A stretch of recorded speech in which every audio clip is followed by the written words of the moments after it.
زلما خروټي او ډاکټر عبدالله د بلقيس روشن په ملاتړ څه ویلي دي. تاسو کولی شئ دا مهم خبر په دې ویډیو کې وګورئ.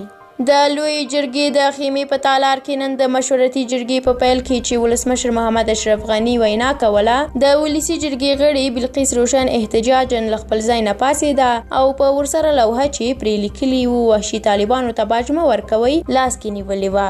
د هغې د پاڅون له امله یوه بله میرمن اغلې بلقيس له لاسه رانیسي او له تالار نه د وتلو هڅه یې کوي چې په دې لړ کې د دوی شخړه را پیدا کیږي او نوموړې ښځه بلقيس په ځمکه غورځوي او پړونه ځینې لرې کوي.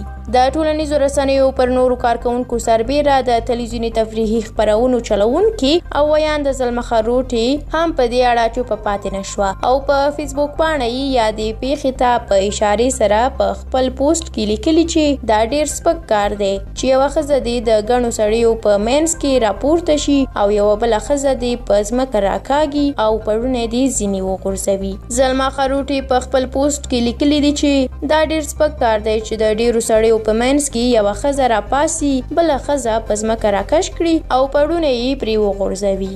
نوموړې له یو چا سره مخالفت د خبرو د منطق له لارې د حل لاره ګڼلې او لیکلي دي چې فزیکي تشدد صرف د وحشي صفته خلکو کار دی. باید وویل شي چې له بلقيس روشن سره په شخړه کې په ولسي جرګه کې د هلمند د خلکو استازي نسیمه نیازۍ تورنه ګڼل شوې وه، خو وروستۍ میرمن نیازۍ دا خبره رد کړه او دا کار یې د کومې بلې میرمنې کار وګڼه او ویل چې زه دا ډول سپک چلن کله هم له چا سره نشم کولی. بلخوا بیا عبدالله د لوی جرګې له غړي بلقيس روشن سره د فزیکي برخورد د پلټنې غوښتنه وکړه. په ولسي جرګه کې د فراه د خلکو استازي بلقيس روشن چې د سولې مشورتي جرګې غړیتوب هم لري له افغان ولسمشر اشرف غني وغوښتل چې طالبانو ته باج ورنکړي. روشن تر اعتراض وروسته د جرګې د منتظمینو له فزیکي غبرګون سره مخ شوه او وډبول شوه او د ملي مصالحې عالي شورا رئیس عبدالله بیا په دې پیښې